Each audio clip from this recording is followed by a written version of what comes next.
Ok. Sí, entonces, como le decía, vamos a comenzar la transmisión de nuestro evento y contamos con la digna presencia del profesor Eduardo Sinaga. Él es doctor en medicina por la Universidad de la República de Uruguay y PhD en ciencias biológicas por la Universidad de Tecnología de Compiègne en Francia. Ha marcado una de las trayectorias más grandes en investigación en Latinoamérica, con más de 15 años en el Laboratorio de Glicobiología e Inmunología Tumoral del Instituto Pasteur de Montevideo. Es investigador en áreas como inmunología, glicobiología, oncología y biotecnología. Y de acuerdo con el portal Web of Science, ha conseguido alrededor de 100 publicaciones con más de 2000 citaciones. Así, es un honor nuevamente tener al profesor Osinaga para abrir nuestro evento.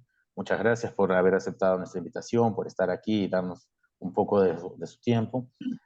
Sí me gustaría comentar que en caso surjan algunas preguntas, obviamente ustedes están aquí para eso, para discutir un poco, para conversar y aprovechar la experiencia de nuestros exponentes. En caso surjan algunas preguntas, sí les pido por favor que puedan dejarlas en el chat, ¿no? Después al final de la sesión podemos pasárselas al expositor.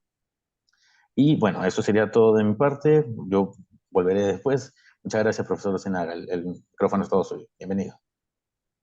Bueno, buenas tardes a todos.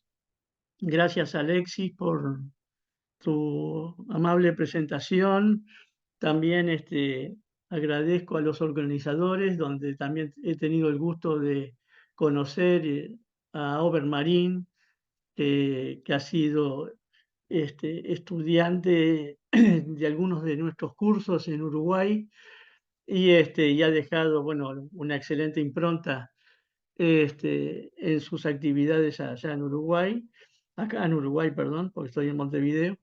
Y bueno, y agradezco la invitación y como se trata de contar historias de alguna manera científicas, mi, mi planteo hoy es hacer de una manera muy resumida, eh, contarles un poco las principales áreas de investigación que hemos desarrollado, este, tratándose de algo que aparentemente es complejo, y tal vez alguien diga, bueno, de glicobiología y cáncer es un área extremadamente árida, es posible, pero creemos que también es muy interesante y bastante accesible de comprender según cómo la podamos encarar. Entonces, ahora voy a compartir entonces la presentación.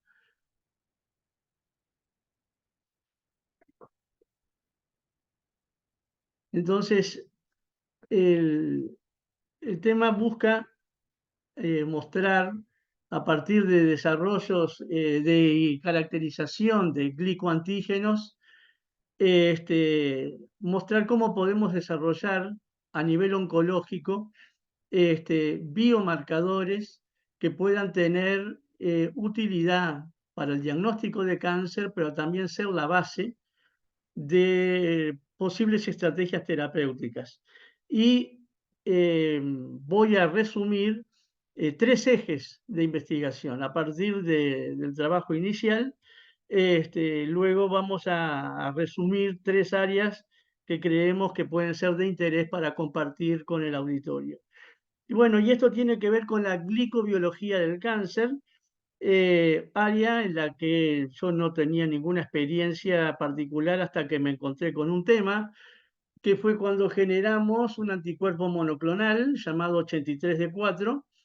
Este anticuerpo monoclonal lo hicimos a partir de la inmunización con cáncer de mama humano, y el anticuerpo mostró, como se ve en estas imágenes de inmunistoquímica, un marcado muy específico de cáncer, no reconociendo células mamarias normales.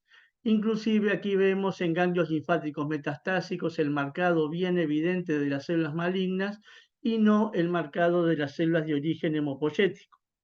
Esto motivó, bueno, que me dedicase con cierta profundidad a tratar de caracterizar a este epítopo, y luego de un buen tiempo nos encontramos que 83D4 lo que reconoce es un glicoaminoácido. ¿Qué quiere decir?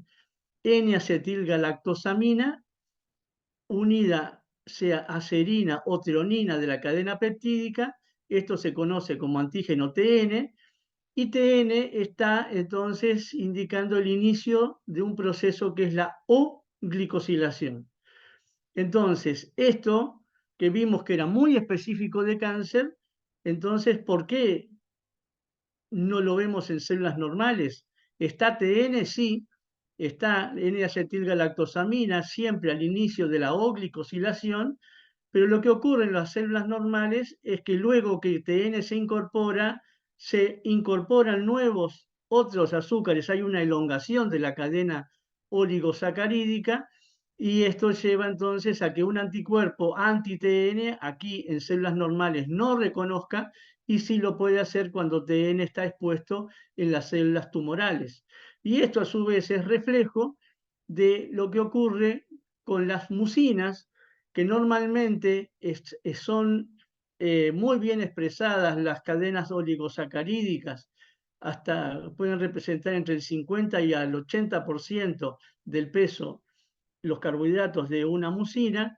En cambio, en las células tumorales, las mucinas están mucho menos elongadas, las cadenas oligosacarídicas, y eso facilita la expresión de esos antígenos que normalmente están enmascarados, se exponen en las células tumorales. Y eso permite que, teniendo un anticuerpo específico, es posible identificar esta alteración. Entonces, a partir de este momento, ocurre un cambio fundamental en nuestro trabajo. Nosotros buscábamos biomarcadores de cáncer. Queríamos tener herramientas para el diagnóstico. Para eso producíamos anticuerpos monoclonales, de preferencia que funcionasen en parafina, de manera de que pudiese ser aplicable a estudios de la rutina.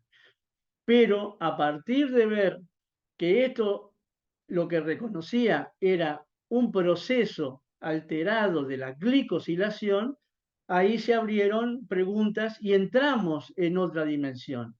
Esto nos cambió completamente, porque ahora, en vez de considerar que teníamos un biomarcador ATN, teníamos como prioridad conocer el proceso que está alterado, que es la O-glicosilación.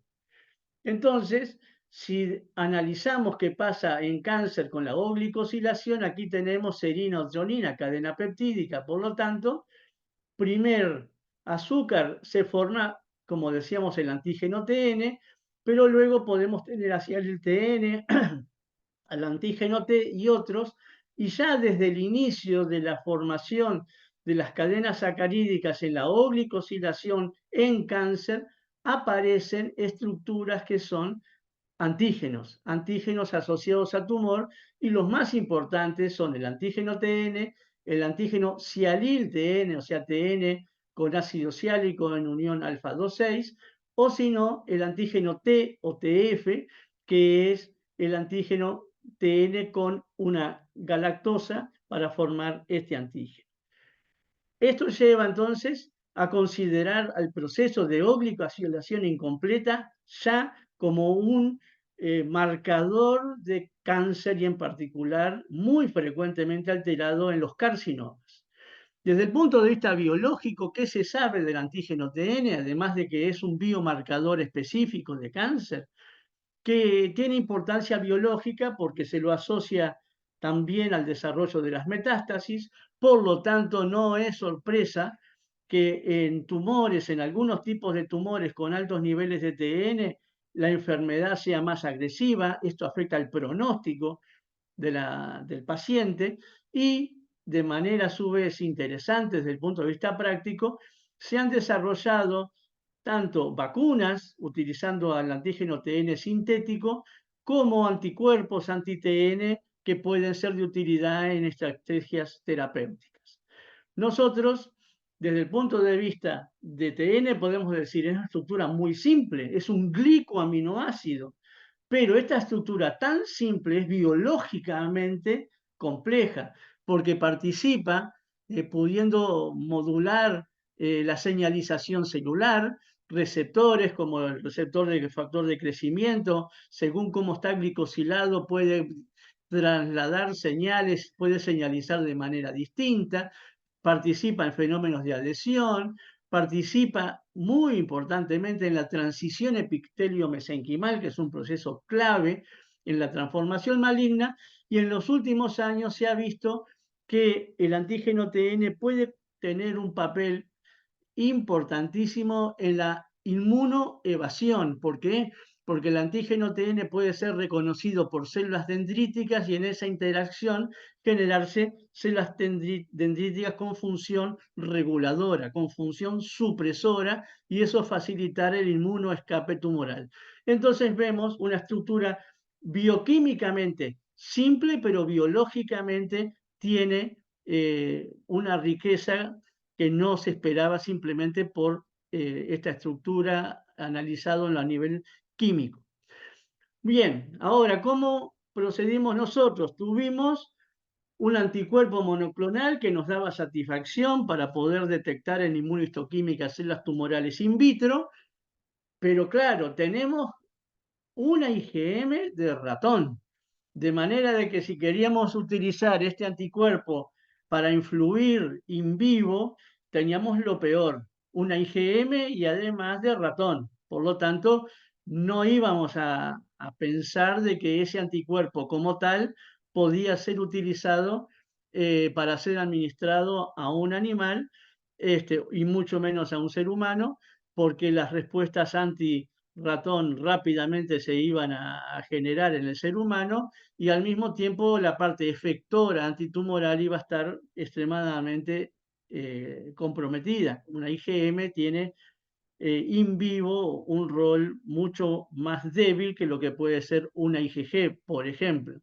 Entonces no hay duda de que esto tenía que pasar por la ingeniería genética, y estos son trabajos de la década del 90, efectuados acá en Montevideo, donde tomamos lo que más nos interesaba del anticuerpo, la parte variable de la cadena pesada, la parte variable de la cadena liviana, y con eso poder generar fragmentos de anticuerpo, y ahí entonces produjimos el primer single chain FB de anti-TN a partir del anticuerpo original 83D4. Esto lo pudimos modelizar y determinar en el paratopo cuáles eran las partes que podían tener la mayor interacción con el antígeno, y vimos de manera muy interesante que en la cadena pesada, en la parte variable de la cadena pesada, es la que establece la mayor eh, interacción con el antígeno, y eso determinó posteriormente que trabajando con cadena pesada aislada tuvimos buenos resultados en la identificación de TN. Pero lo mejor de todo fue cuando posteriormente generamos un anticuerpo quimérico. Esto, fíjense, ya tiene muchos años, estamos hablando del año 2000, de este primer trabajo, hace 24 años que publicamos estos resultados, y aquí generamos un anticuerpo quimérico con IgG1 humana, y este anticuerpo, al que luego lo terminamos bautizando como chi por quimérico TN, fue el que realmente nos dio los mejores resultados desde el punto de vista terapéutico. Ahora bien, teníamos entonces un anticuerpo, el fragmento, que podía ser de particular utilidad para los estudios de imagenología, pero ¿en qué modelos in vivo? No teníamos modelos in vivo. Los ratones no tienen con gran frecuencia células TN positivas.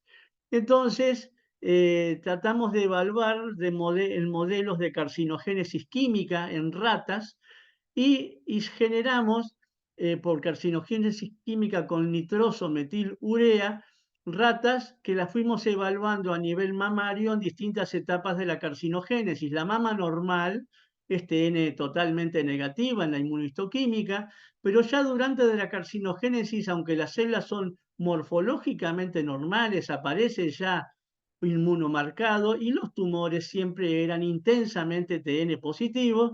Por lo tanto, quedamos muy interesados por este modelo, porque permitía entonces pasar a evaluar qué pasaba a nivel imagenológico, y con técnicas extremadamente rudimentarias para la época. No teníamos en Uruguay equipamiento para imagenología de animales.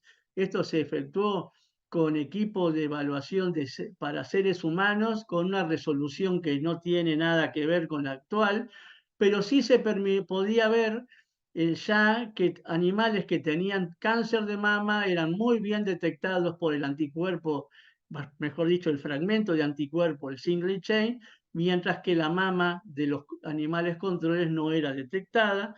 Esto fue muy interesante y nos abrió horizontes porque generó interés de una empresa de Estados Unidos con la que colaboramos. Se generó luego un trabajo en el que se llegó a evaluar para lo que podía ser la cirugía guiada por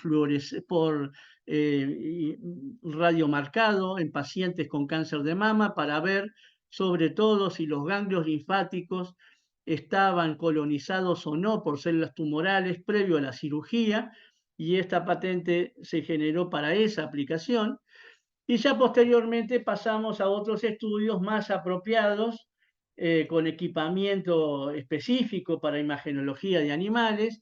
Y aquí un resultado que es muy bueno, porque a animales con cáncer de mama humano, seno trasplantado, las células MSF7, tumores de 5 milímetros, claramente detectadas con tecnesio. Esto no es un PET, sino que es una imagenología de menor resolución, detectaba los tumores, mientras que este tumor, por el PET convencional, en ese tamaño no era detectable, lo que esto se está mostrando ya un plus desde el punto de vista imagenológico.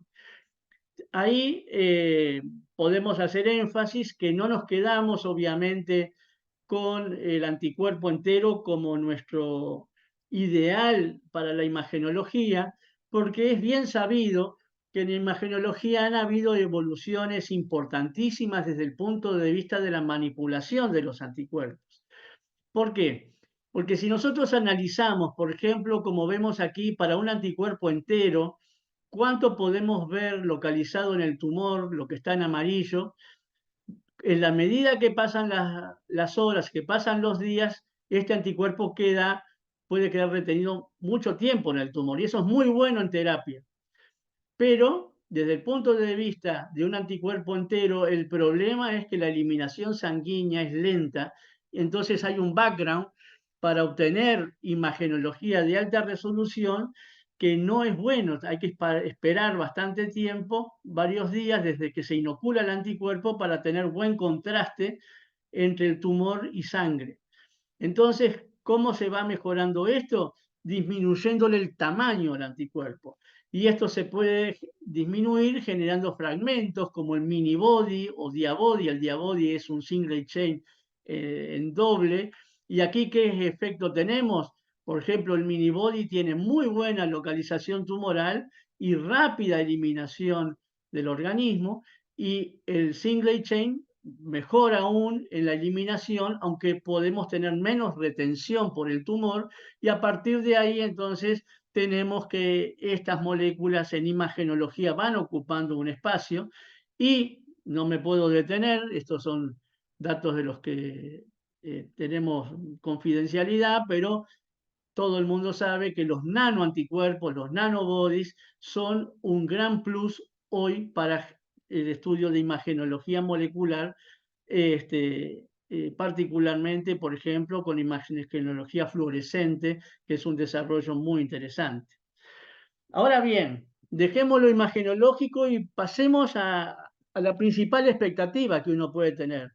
Un antígeno específico de cáncer con un anticuerpo IgG, como es el quimérico del ChTN. ¿Qué puede ocurrir si nosotros lo inoculamos a un ratón con cáncer de mama? Entonces acá están los resultados en azul.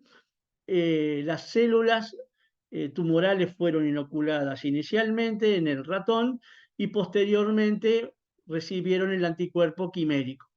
El anticuerpo quimérico anti-TN por sí mismo generó una respuesta terapéutica duradera en aproximadamente 25% de los animales. Pero era muy interesante que si le asociábamos ciclofosfamida al anticuerpo terapéutico, teníamos respuestas que no pensábamos de tanta magnitud. Esto lo hicimos en 3 experimentos en 35 animales en total, y las respuestas fueron de más del 90% de respuestas terapéuticas eficaces. Entonces podemos plantearnos, bueno, la ciclofosfamida es clave, pero la ciclofosfamida es clave, pero no per se, porque cuando administramos en estos animales ciclofosfamida con el anticuerpo, el trastuzumab, el anti-ER2, el efecto es nulo. No hay ninguna respuesta terapéutica. O sea, la ciclofosfamida con un anticuerpo que no reconoce a su receptor en estas células tumorales, estas células son ER2 negativas, entonces aquí podemos decir la ciclofosfamida potencia la actividad antitumoral del anticuerpo, pero no es ella la que determina a esta concentración esta actividad antitumoral.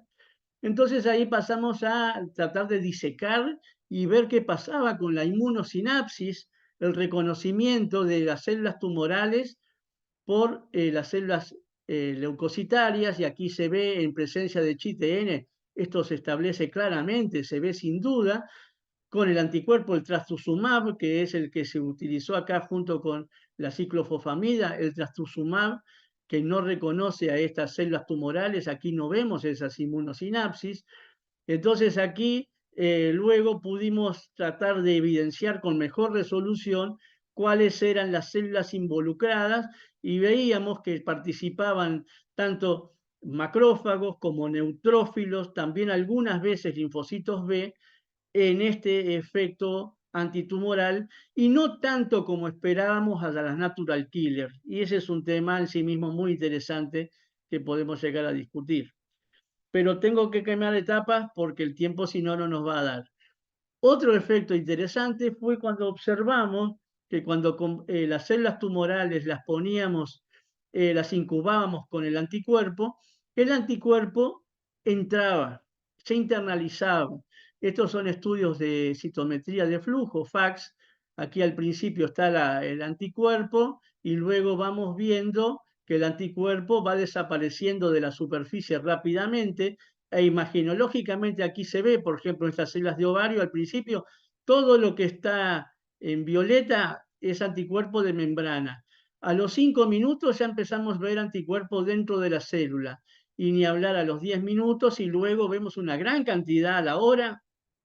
La mayor parte del anticuerpo entró a la célula, y lo vamos viendo para otras células también, no para todas, pero hay células en las que esto es muy evidente, en otras es más tenue, o sea, hay una variante según el tipo celular, pero entonces el anticuerpo, podemos decir, se puede internalizar. Entonces, un anticuerpo que internaliza puede ser ya de por sí una herramienta de gran utilidad para direccionar hacia el interior de la célula alguna droga. Y así generamos un conjugado del anticuerpo ChTN con auristatina F, y con esta auristatina F, que es una droga citotóxica, es evidente in vivo en un modelo de melanoma humano, en ratón nude, o sea, acá la inmunoterapia no es parte del mecanismo de acción, obviamente. Administramos el ChTN solo, el tumor crecía sin ningún tipo de inhibición. En cambio, cuando el tumor le administrábamos el anticuerpo ChTN con la auristatina F, teníamos un resultado de inhibición del crecimiento tumoral muy evidente, y cuando administrábamos a la auristatina F con Herceptin, aquí veíamos que el crecimiento tumoral era prácticamente igual que el animal no tratado. Entonces, este es un efecto antitumoral per se de citotoxicidad, donde la internalización de la droga facilitada por el ChTN cumplió un rol importante. Entonces, teniendo en cuenta estos resultados y sabiendo de que es muy importante en terapia y en quimioterapia poder direccionar a la droga. Las drogas citotóxicas son importantes, sí, para tratar cáncer, pero son muchas veces muy agresivas para el organismo. Hay veces que la toxicidad determina que se interrumpa el tratamiento porque se afectan a las células normales. Entonces hay la posibilidad, como recién mostramos, de tener anticuerpo unido a la droga y direccionar, pero también está la posibilidad de encapsular a una droga, por ejemplo, con nanopartículas, y esas nanopartículas conteniendo droga, tratar de direccionarlas si le pegamos en la superficie de la nanopartícula un anticuerpo o una lectina, algo que la dirija a un determinado sitio. Y ahí entonces generamos nanopartículas de quitosano conteniendo 12-taxel en su interior y en la superficie el anticuerpo ChTN. Entonces, luego evaluamos en las células de cáncer de pulmón humano, las A549, esto es una hora de incubación, microscopía confocal, y a las 24 horas claramente el anticuerpo se internalizó en las células, se pudo entonces localizar las nanopartículas con anticuerpo en el interior. Y entonces esto lo evaluamos in vitro inicialmente sobre las células tumorales y nos encontramos que el 12-taxel solo, aquí tenemos a la mayor concentración, tiene un efecto antitumoral, sin duda, pero el efecto antitumoral es mayor, hay menor viabilidad celular si nosotros lo administramos como una droga encapsulada con quitosano y recubierta con el anticuerpo ChTN. Y eso entonces aumenta la actividad antitumoral. Tenemos resultados in vivo muy buenos, pero no estamos todavía en condiciones de mostrarlos. Bien, ese es uno de los primeros capítulos, primeros temas, pero hay otros aspectos que para nosotros fueron muy importantes a partir de haber entrado en el estudio de la oglicosilación y cáncer. Entonces, no hay duda que evaluar mucinas o evaluar antígenos glicánicos en cáncer ha llegado a la clínica. Hay biomarcadores que se usan en clínica, que son mucinas o que son glicanos, pero uno se pregunta, pero formar estos antígenos depende de enzimas, de glicosiltransferasas. Esas glicosiltransferasas podrían ser biomarcadores de cáncer también.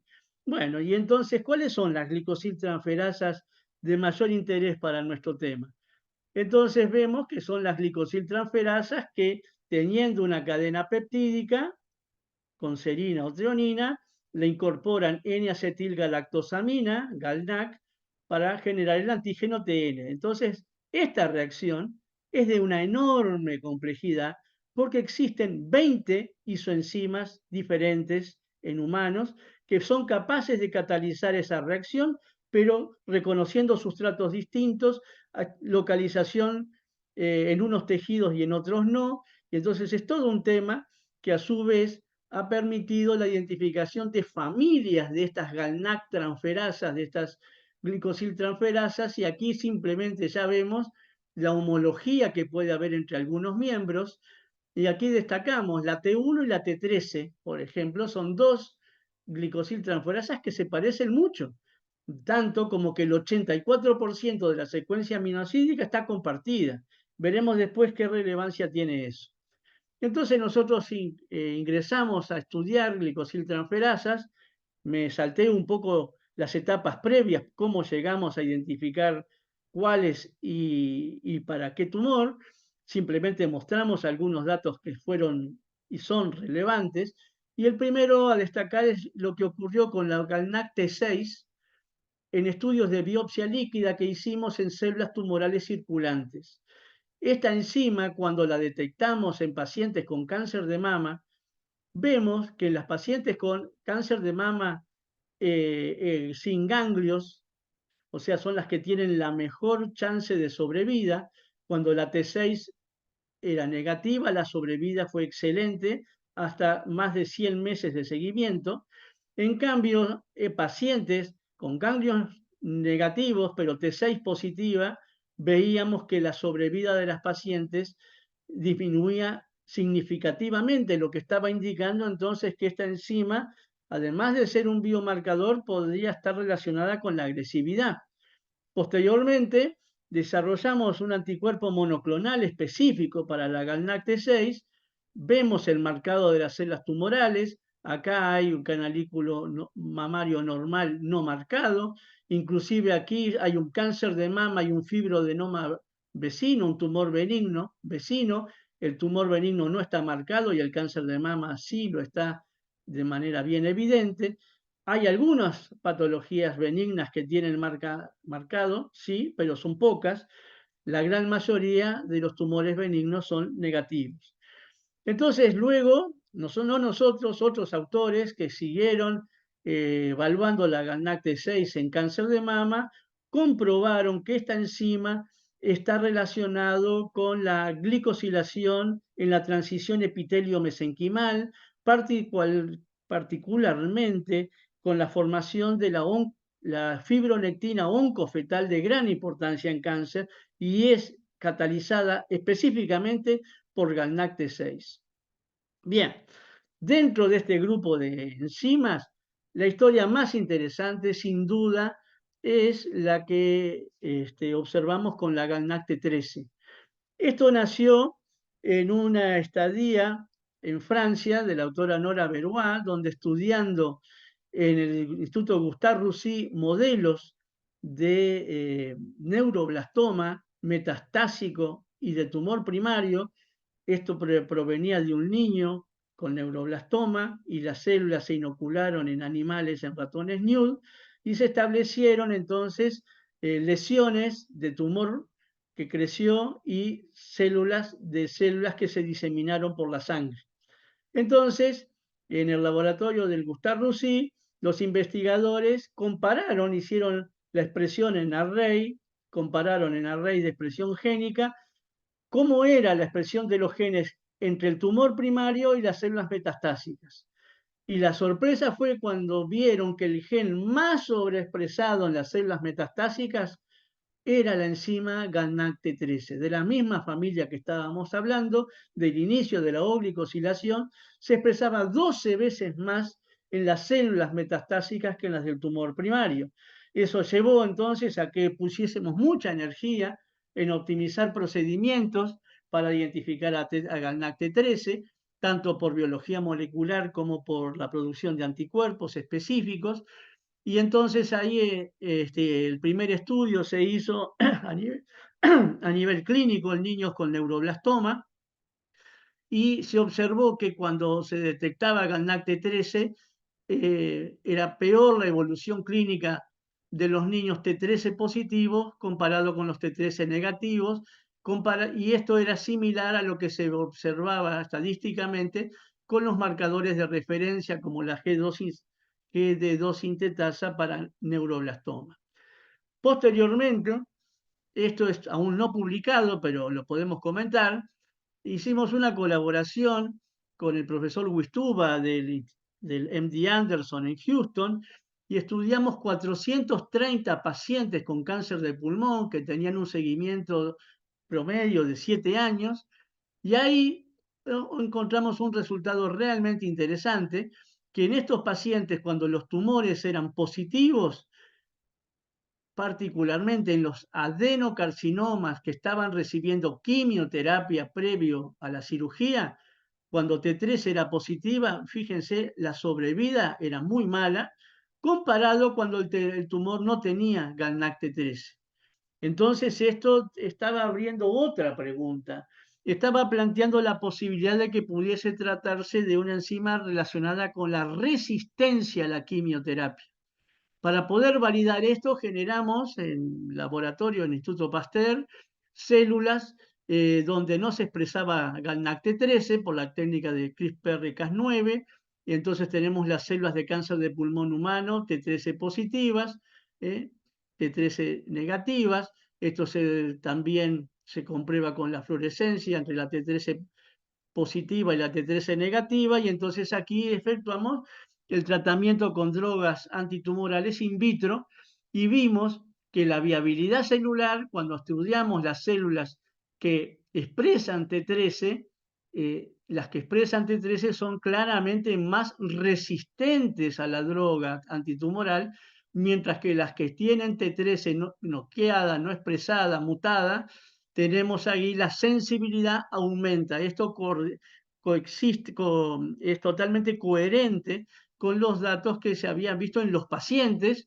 ahora estos con células de cáncer de pulmón humano, también inoculando ratones NUD con estas células, claramente la capacidad de crecimiento de las células que no expresan T13 es mucho menor. Y entonces aquí hay todo un área de trabajo relacionada a T13, cáncer de pulmón, quimioresistencia. También estudiamos otros tumores y destacamos cáncer de mama. Aquí hay unas inmunistoquímicas de cáncer de mama extremadamente eh, coherentes con lo que es un marcado de Golgi. No siempre se ven este tipo de marcados con enzimas que están en el Golgi, pero aquí vemos en inmunistoquímica sobre tumores humanos esta distribución. Aquí aparecen los resultados cuando evaluamos lo que fueron 49 pacientes con tumor, el tumor primario y las metástasis de esos tumores. Y el marcado sobre las metástasis es claramente mayor, más intenso que lo que es sobre el tumor primario, lo que estaría indicando también aquí una relación con agresividad. Y entonces cuando pasamos a estudiar la sobrevida de los pacientes, vemos que cuando lo analizamos, que es GANACT 13 baja expresión o alta expresión en el tumor, para los estadios tempranos del cáncer de mama no encontramos diferencias. En cambio, cuando empezamos a estudiar los estadios más avanzados, estadio 2B o 3A, las diferencias son bien evidentes, estadísticamente significativas. Los tumores T13 positivos tienen peor evolución los pacientes comparados si el tumor es T13 negativo. Bien, dentro de este tema hay muchas preguntas. Aquí comparto una. Otro hallazgo de nuestro grupo hace unos años fue que la GalNAc 13 tiene una peculiaridad interesantísima, tiene numerosas variantes de splice. Lo que parecían PCRs que no nos dejaban conformes, que tenía bandas parásitas. Un día que sí, queríamos quitar esas bandas y bueno, obviamente había que secuenciar y cuando empezamos a secuenciar lo que aparecía en la PCR cualitativa, nos encontramos que eran variantes de splicing y ahí se armó todo un trabajo de caracterización estructural y funcional, expresando las enzimas en baculovirus, para ver estas enzimas cómo funcionan. Simplemente hoy podemos decir, a la complejidad que ya tiene la oglicosilación por las familias de GalNAc transferasas, le podemos tal vez adicionar más complejidad en la medida que la GalNAc 13 tiene variantes de splicing que pueden tener diferentes roles funcionales. Y desde el punto de vista de lo que estamos hablando, también es posible que haya alguna o algunas variantes de splicing que puedan tener interés como biomarcadores de cáncer. Nosotros estamos investigando sobre esto, tal vez algún día les podamos comentar. Y para terminar lo de las GalNAc transferasas, una que es un caso que nos parece fascinante, es la GalNAc-T9. También en niños con neuroblastoma, observamos que cuando GalNAc-T9 se expresa en el tumor, les va muy bien comparado cuando el tumor no expresa GalNAc-T9. ¿Y cuál sería la base? Bueno, la GalNAc-T9 se la ha encontrado solo en cerebro. Es una enzima cerebro específica. Por lo tanto, tener células malignas de neuroblastoma positivas a T9 estaría hablando a nivel molecular de un buen grado de diferenciación, parecido a las células normales, a las neuronas, y no tanto que cuando se pierde la GalNAc-T9 ya hablaría de que se van perdiendo atributos de la célula normal. Entonces, esto es en la población global, pero desde el punto de vista práctico no es así que se maneja el neuroblastoma a nivel clínico. Un oncopediatra, cuando tiene un paciente, un niño con neuroblastoma, lo tiene que clasificar en si es de alto riesgo o de bajo riesgo. Alto riesgo, ¿qué quiere decir? Según la edad del desarrollo, si se tiene amplificación del gen CEMIC o si tiene otro, o de NMIC, perdón. Entonces, si hay alteraciones que indiquen que va a haber mala evolución. Aquí vemos que cuando GalNAc-T9 está amplificada, está presente, perdón, tenemos mejor evolución clínica que cuando GalNAc-T9 no está. O sea, hay una coherencia. Pero el dato más interesante, entendemos, es en los pacientes de bajo riesgo, en los que se entiende que no requieren un tratamiento agresivo porque tienen chances de que les vaya bien. Cuando son de bajo riesgo y está Galnacte 9, todos estaban vivos luego de muchos años. En cambio, cuando la Galnacte 9 en ese grupo de bajo riesgo no estaba presente, tenemos un porcentaje no despreciable de niños que murieron.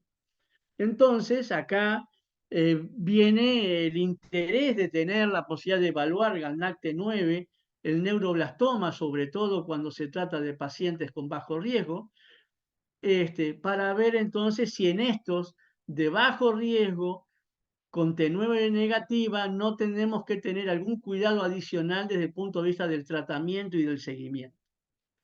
Bueno, para acercarnos al final, el último tema que les quería comentar tiene que ver con algo que puede ser un disparate. Antígenos de la oglicosilación que se encuentran también en parásitos. Este tema uno diría que no tiene mucha lógica. Bueno, nosotros en un grupo de discusión con científicos en el año 99 acá en Uruguay, reflexionábamos, por ejemplo, algunas similitudes muy interesantes que hay biológicamente entre las células tumorales y algunos parásitos, en los mecanismos que utilizan para invadir, algunos por la quimioresistencia, algunos genes de quimioresistencia, el gen MDR está en muchos parásitos y está obviamente en células tumorales, la evasión al sistema inmune, los mecanismos, y entonces dijimos, bueno, nosotros teníamos en el laboratorio un panel de anticuerpos monoclonales contra distintos antígenos tumorales y nos gustaría evaluarlos en algunos parásitos. Y entonces lo primero fue que nos dieron los colegas parasitólogos muestras de Echinococcus granulosus, tanto en etapa larvaria, los protoscólices como adulto, y fue interesantísimo, de los 7 anticuerpos monoclonales que estudiamos, 2 dieron un marcado muy intenso en Echinococcus granulosus, y justo fue el anticuerpo anti-TN y el anticuerpo anti-Sialil-TN, que se ve muy claramente en el protoescólices para ambos, y sobre todo en el adulto a nivel del antígeno TN y no tanto en el Sialil-TN. Esto fue, bueno, confirmado por Western blot y otras técnicas. Estos resultados también los pasamos a observar en otros parásitos, fasciola hepática, mesocestoides corti o mesocestoides bogae, que son la misma forma de mismo parásito. Empezamos a evaluarlo en más parásitos, evaluamos el antígeno TK, que es otro también de oglicosilación incompleta, también estaba, y destacamos que el antígeno Sialin-TN estaba intensamente expresado en Trypanosoma cruzi. En epimastigotas de Trypanosoma cruzi encontramos una enorme expresión de Sialil-TN, y esto pasó a tener para nosotros un valor particular. Entonces, algunas preguntas, habíamos hecho, bueno, aportes, sí, pero muy descriptivos, poco relevantes a nivel biológico, y entonces podíamos plantearnos, bueno, si hay células tumorales y parasitarias que expresan estos antígenos, ¿podría ocurrir que estos antígenos que se usan para vacunas, como decíamos el antígeno TN, si un parásito expresa TN o Sialil TN, podría estar influyendo en que haya cáncer o no haya cáncer? Bueno, y aquí nos encontramos con un trabajo epidemiológico hecho en Turquía, donde observaron que los individuos que tenían quiste hidático, que padecían la equinococosis, al Echinococcus granulosus, esa población a nivel epidemiológico en humanos tenían menor susceptibilidad al cáncer. Otro trabajo, ya en un modelo animal muy interesante, eran ratas infectadas con Trypanosoma cruzi. Esas ratas, cuando estaban infectadas con Trypanosoma cruzi y se les inducía cáncer de colon por dimetilhidracina, tenían muy baja chance de hacer cáncer de colon, las infectadas en comparación con las ratas no infectadas.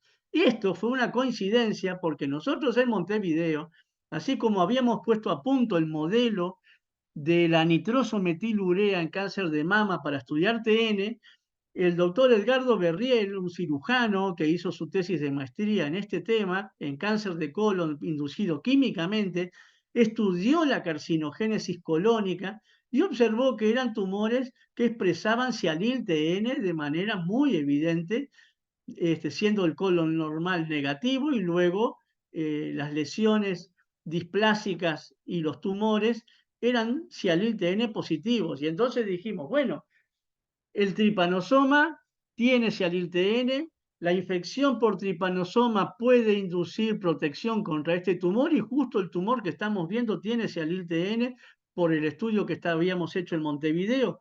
Entonces, quedaba claro que podíamos plantearnos ya preguntas más ambiciosas. Plantearnos de si podíamos tener la posibilidad de inducir respuestas antitumorales a través de la inmunización con parásitos, antígenos parasitarios, y evaluarlo in vivo en modelos animales. Para eso elegimos dos modelos y un modelo fue el Trypanosoma cruzi, que fue el modelo de tesis del doctor Luis Ubillos, oncólogo. Él no hizo su formación en el laboratorio nuestro a nivel de maestría y doctorado, pero es un oncólogo clínico destacado y tomó como tema de tesis al Trypanosoma cruzi. Y por otro lado, el doctor Berriel, cirujano también destacado, tomó como tema de tesis en nuestro laboratorio al Echinococcus granulosus, ambos tratando de evaluar actividades antitumorales en modelos animales. Y entonces, con el Trypanosoma cruzi, este trabajo nos dio mucha satisfacción, donde tomando el modelo de la nitrosometilurea, y el modelo de la dimetilhidracina, o sea, cáncer de colon y cáncer de mama, los dos modelos que teníamos caracterizados en el laboratorio, mientras se inducían químicamente los animales se inducían químicamente los tumores, los animales eran inmunizados con extracto del Trypanosoma cruzi epimastigota. Y entonces aquí vemos que los animales que el grupo no inmunizado, el grupo control, la gran mayoría tenían tumores que eran invasores, mientras que el grupo inmunizado ya veíamos que eran pocos y a su vez lesiones muy localizadas en la submucosa, a diferencia de que aquí teníamos una invasión muscular prácticamente constante y en algunos casos en el peritoneo con ascitis.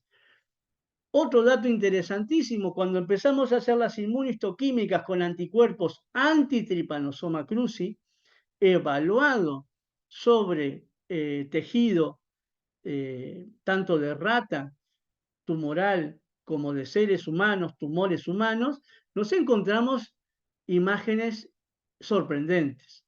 Aquí tenemos el tumor, células tumorales fuertemente marcadas por el anticuerpo anti-Trypanosoma cruzi y sin transición la mucosa colónica normal adyacente al tumor.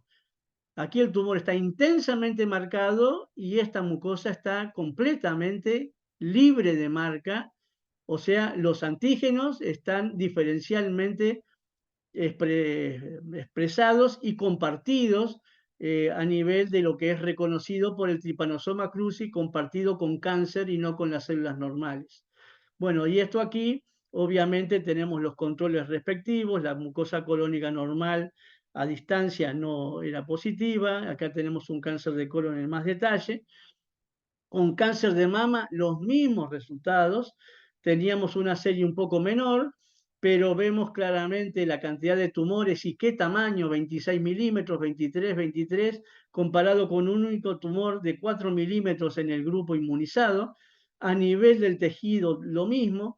Esto, y generamos, este trabajo tenía 116 muestras de tejido humano, donde los datos eran muy claros, y de manera ya interesante observar que los anticuerpos anti-Trypanosoma cruzi eran capaces de generar ADCC, o sea, citotoxicidad celular dependiente de anticuerpos cuando se incubaban las células efectoras obtenidas del vaso de los esplenocitos de los animales en proporción con células tumorales, y ahí se incorporaba el anticuerpo antitripanosoma cruzi, y esto generaba una muerte del tumor. La citotoxicidad era muy evidente.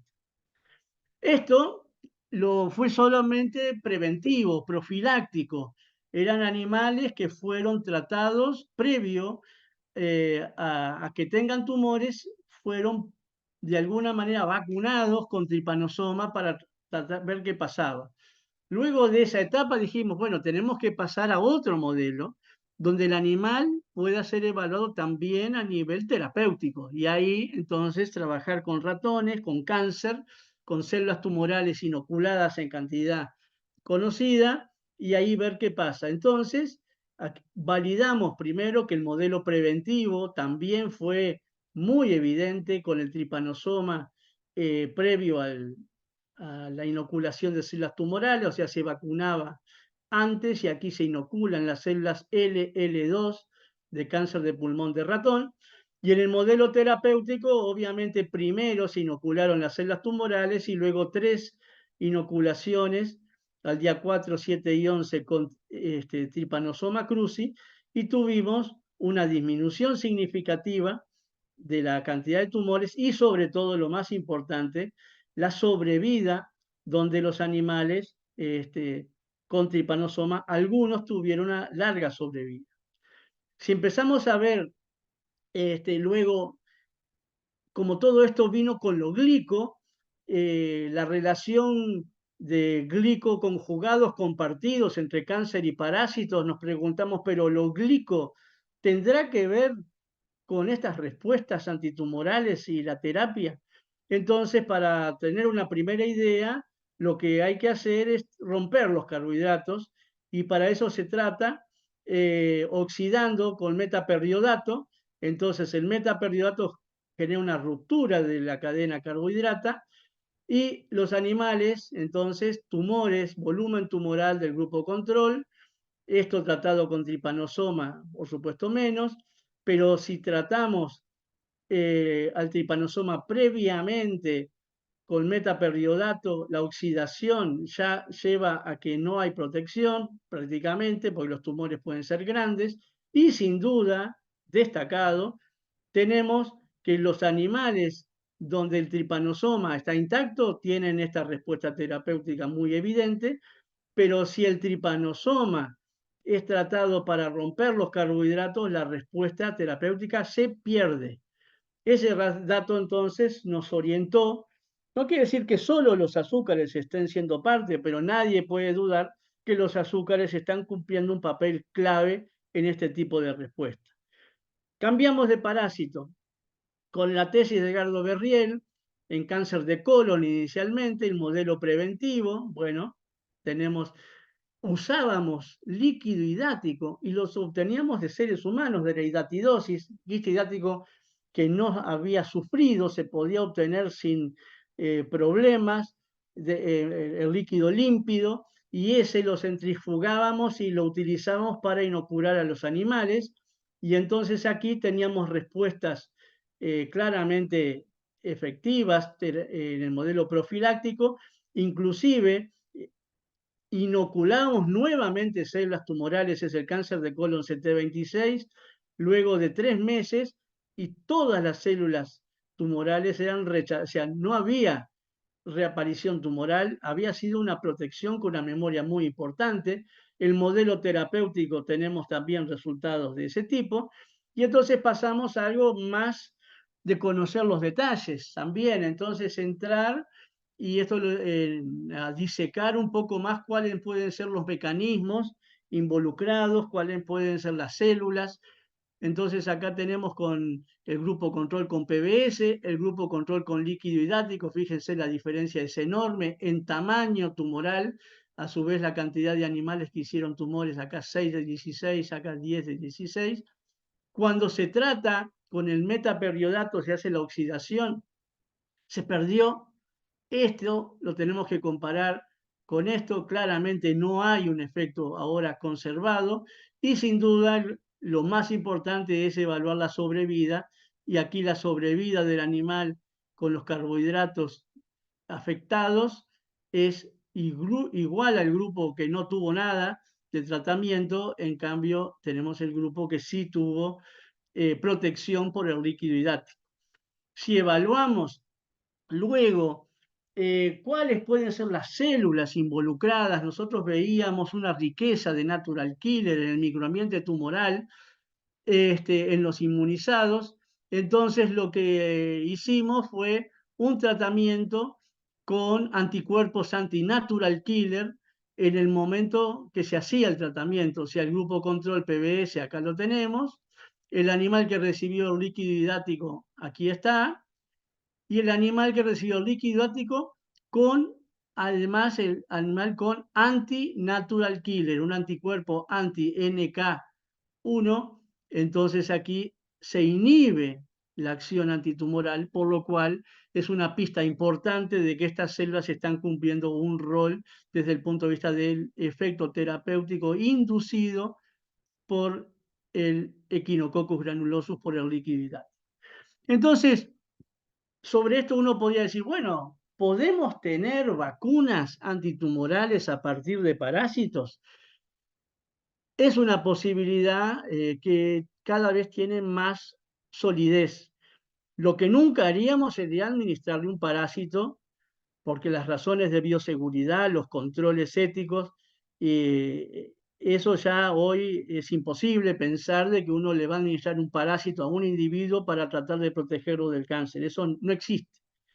Lo que sí se puede progresar es en tener datos de las moléculas parasitarias capaces de inducir estas respuestas antitumorales. Algunas son antígenos compartidos, pero otras que también existen y que tenemos datos son moléculas parasitarias capaces de activar fuertemente a los receptores TLR. O sea, activar a la inmunidad innata, receptores de la inmunidad innata, ser como adyuvantes naturales, y esos adyuvantes poderlos tener puros y administrarlos en un preparado con los antígenos correspondientes. Sería como generar algo así como una sopa de algunas moléculas de origen parasitario, pero en una vacuna con alto control, como para que pueda ser progresar hacia uso antitumoral.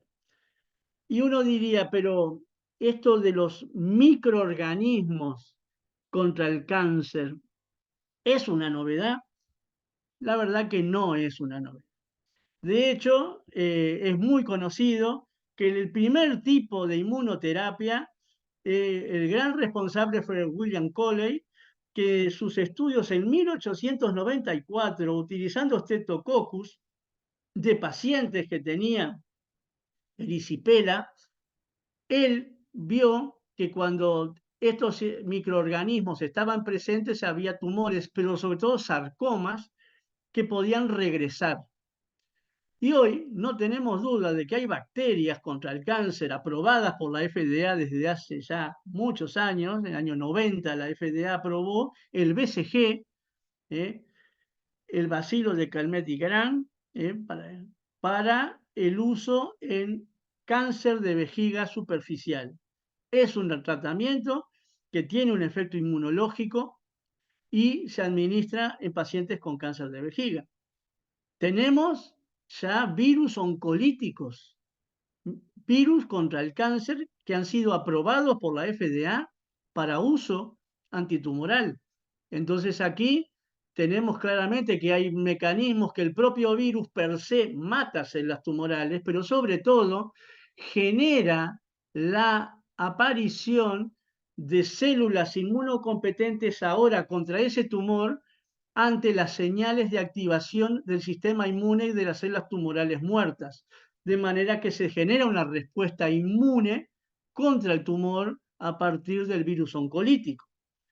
O sea, microorganismos contra el cáncer pueden ser virus, bacterias, parásitos, y sin duda lo que hoy estamos viendo con enorme interés y un cambio que a la inmunoterapia le está dando posibilidades insospechadas, es el estudio de la microbiota intestinal asociada a los tratamientos con anticuerpos anti-PD1 o PDL1 o anti-CTLA4.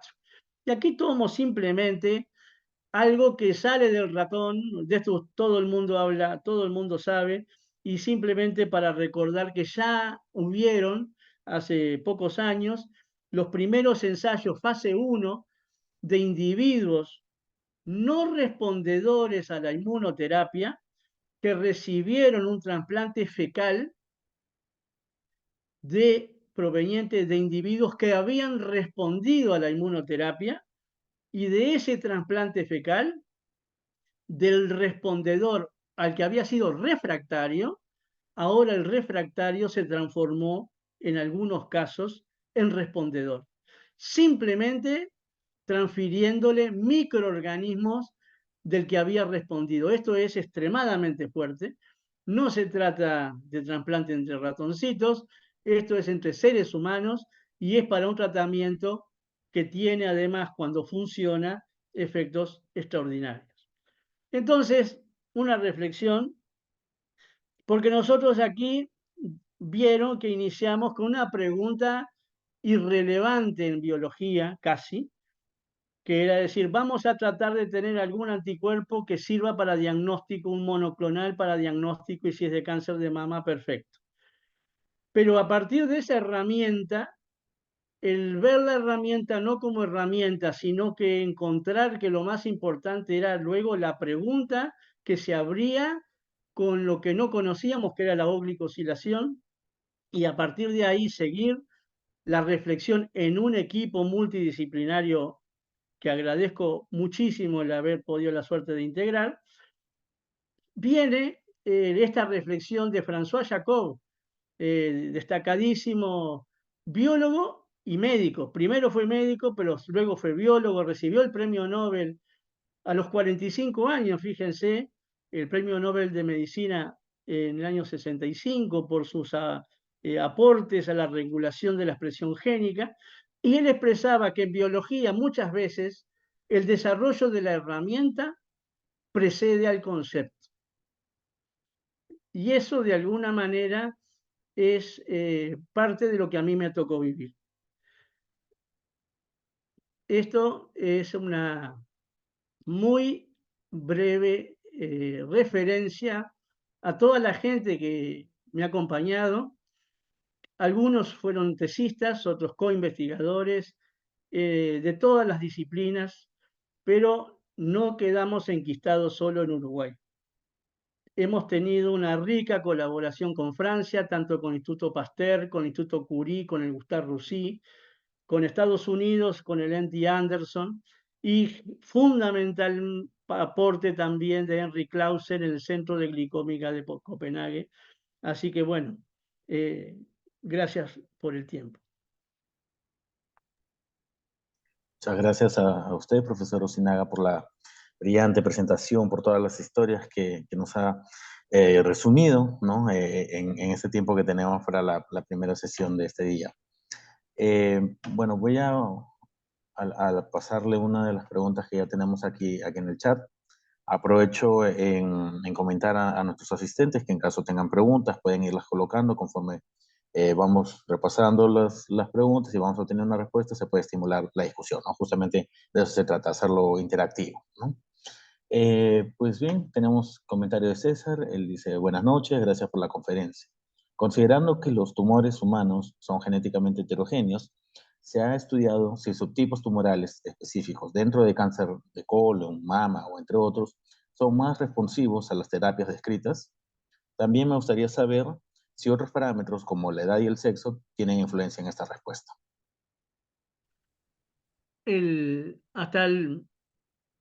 Digamos, lo que uno maneja es que un paciente es globalmente todo lo que debe ser considerado, pero para este tipo de tumores, como el cáncer de colon, o el cáncer de mama inclusive, los factores biológicos del tumor y de su microambiente tumoral parecen ser muy relevantes. Pero tenemos que, obviamente, cuando hablamos de la microbiota, estamos viendo algo que no tiene nada que ver con el tumor, con la composición intestinal, está afectando. Entonces, más que la edad y el sexo, importa el estado nutricional. Importa algo nada menor, que si recibieron o no antibióticos en el tiempo previo. En ese hay un trabajo de los más destacados de inmunoterapia y microbiota, donde los autores observan que cuando se hace un tratamiento con el anti-PD1 o PDL1, si el paciente recibió antibióticos en los 2 meses previos al tratamiento con el anticuerpo, anti-PD1 o PDL1, si recibe antibióticos los 2 meses previos, la respuesta puede ser inexistente por el cambio en la microbiota, el profundo cambio. Entonces estamos hablando de algo que va más allá del microambiente tumoral. Estamos hablando de la microbiota intestinal que obviamente va a generar, a partir de la producción de células TH1, un cambio en el microambiente, una influencia, pero estamos hablando del organismo de una manera sistémica para una respuesta muy específica. Así es. Muchas gracias por su respuesta, profesor. Tenemos aquí una pregunta más. Luis nos Aquí dice, veo si podría ser viable considerar la inhibición de estas enzimas para el hace, tratamiento. Esa es una excelente pregunta. Y nosotros tratamos de alguna manera de colaborar con gente que podía tener inhibidores. El gran tema es que la homología de secuencia que hay entre estas enzimas es muy alta en el dominio catalítico. O sea, si tratamos de inhibir a la enzima, el dominio catalítico puede ser un sitio clave, pero si inhibimos al sitio catalítico de todas las enzimas, seguramente vamos a generar un individuo no viable porque la oglicosilación va a estar afectada y eso es indispensable para la vida.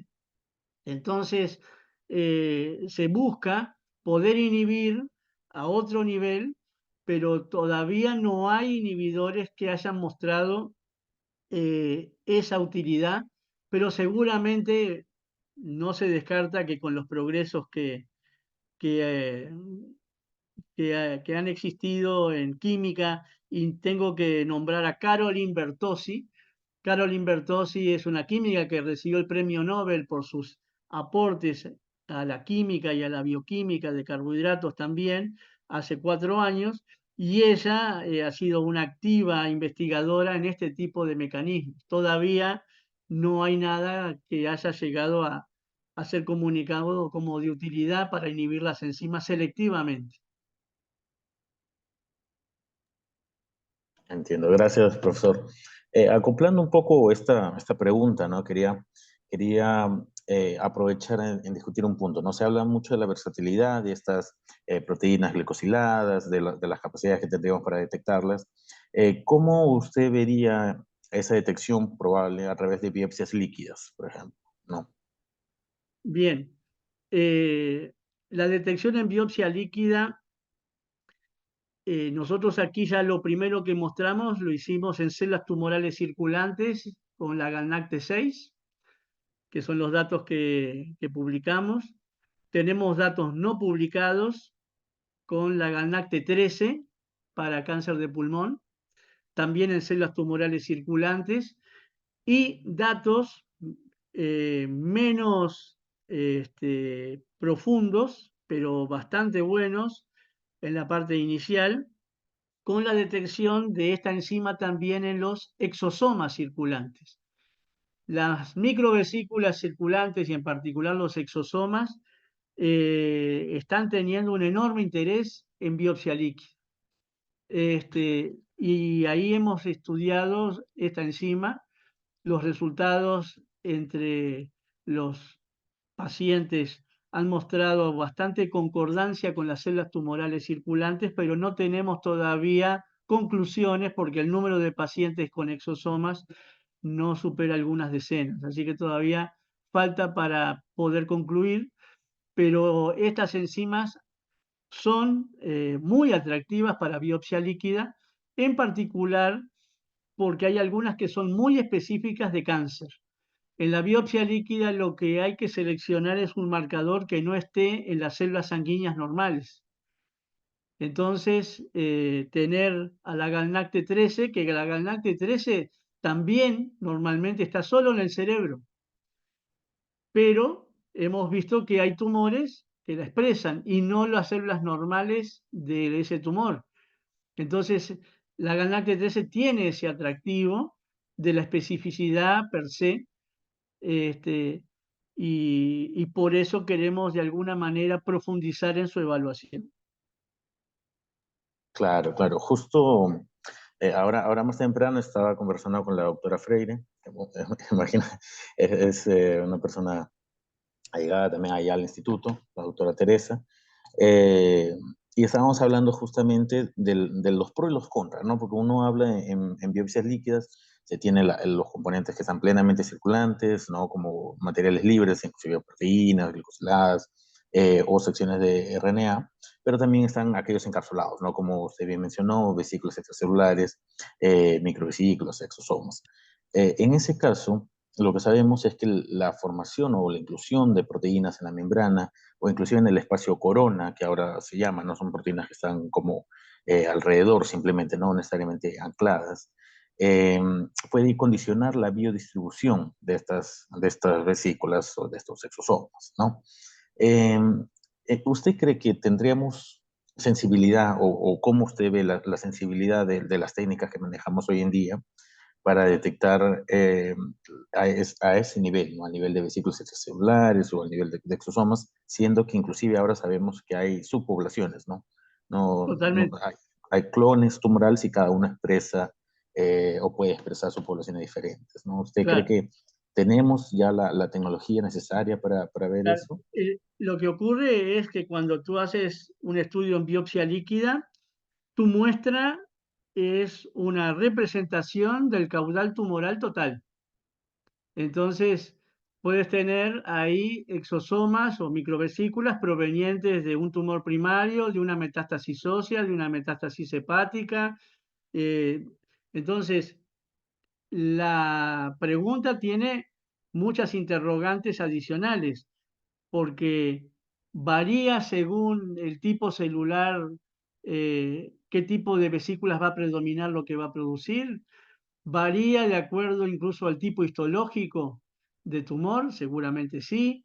Entonces, eh, a nivel analítico, se están dando pasos muy grandes. Por ejemplo, nosotros hemos incorporado a la PCR digital como para poder estudiar los exosomas y nos da satisfacción, pero como muy bien tú dices, esos exosomas son una población heterogénea e inclusive eh, no hay que hablar, tal vez no sea correcto de hablar de exosomas cuando lo que tú estás evaluando más bien es una población de microvesículas más allá de las que son del tamaño de los exosomas en sí mismos.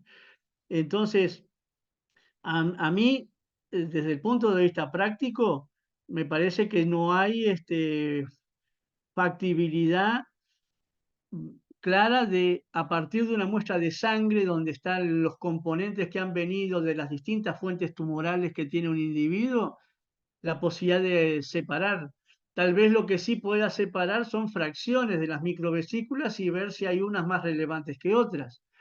Pero bueno, eso yo, más que eso no te puedo este, reflexionar. Está bien, ¿no? De hecho, es un campo que es relativamente joven, ¿no? Nuevo, entre toda la diversidad de conocimiento que tenemos aún por explorar.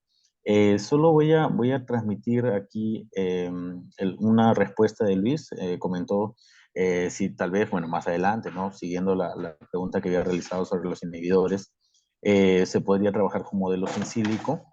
Sí, es que eso se hace. Lo que ocurre, eh, digamos, la parte in silico está muy desarrollada, pero lo que no he visto es que hayan aparecido eh, productos que luego hayan sido de utilidad hasta ahora. Pero es un área en la que yo no estoy ahora tan cerca como para poder definir a nivel molecular de inhibidores lo que se está generando, pero no han aparecido, pero seguramente será un campo sorteado porque las enzimas estas pueden tener también posibilidad de bloqueo de otra manera, debe ser de otra manera, en el dominio lectina que ellas tienen, algunas pueden ser a ese nivel. Este, tiene que ser una inhibición de algo que entre a las células, porque son enzimas del Golgi. Entonces, el agente antitumoral va a tener que tener ciertas cualidades para entrar a la célula y tener la capacidad de unirse e inhibir algo que tiene que ser, además, selectivo contra el cáncer y no para las células normales. Porque si tú inhibes a toda la galacte-13 que tiene el organismo, antes que matar al cáncer, seguramente vas a tener un problema neurológico. Entonces, como son enzimas que se requieren para la vida, hay que ver cómo combinar el targeting, cómo tal vez dirigiendo en nanopartículas, encapsulando al inhibidor contra el cáncer, o sea, pensando en voz alta, podemos tener un anticuerpo como es el anti-TN u otros que dirijan algo, una nanopartícula contra el cáncer y adentro va la droga que puede inhibir a la enzima y de esa manera el daño que genera ese inhibidor es en el tumor y no en las células donde la enzima está cumpliendo su rol normal.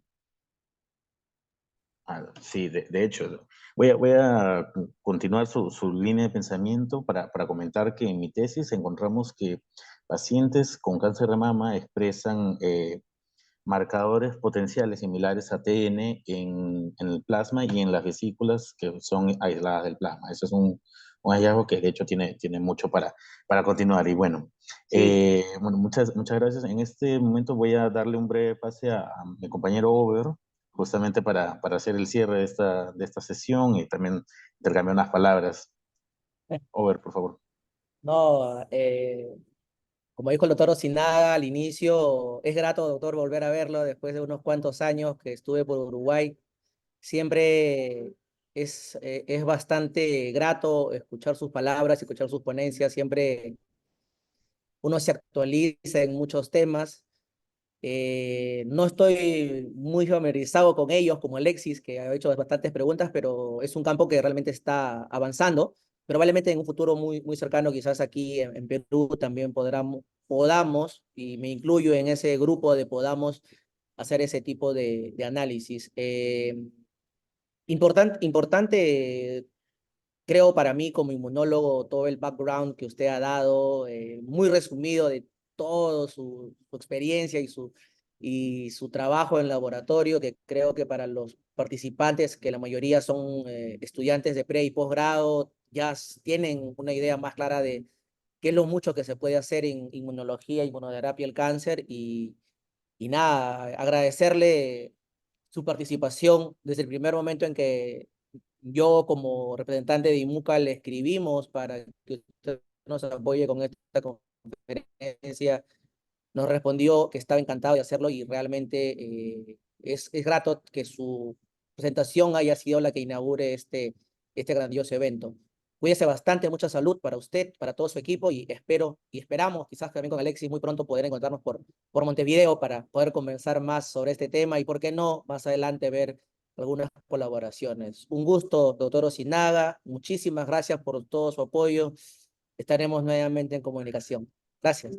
bueno, muchas gracias, Ober, y a Alexis y a todos. Los felicito por este tipo de iniciativas, que es una forma de gran importancia de poder todos seguir aprendiendo, tenemos que actualizarnos y este tipo de actividades requieren mucha organización, no son sencillas, pero veo que hay mucha participación y eso es extremadamente importante para el máximo aprovechamiento. Yo agradezco la gentileza que han tenido de invitarme Y bueno, siempre a disposición. Les envío un abrazo. Muchas Muchas gracias, gracias. profesor Sinaga. Bueno, vamos a continuar con nuestra programación.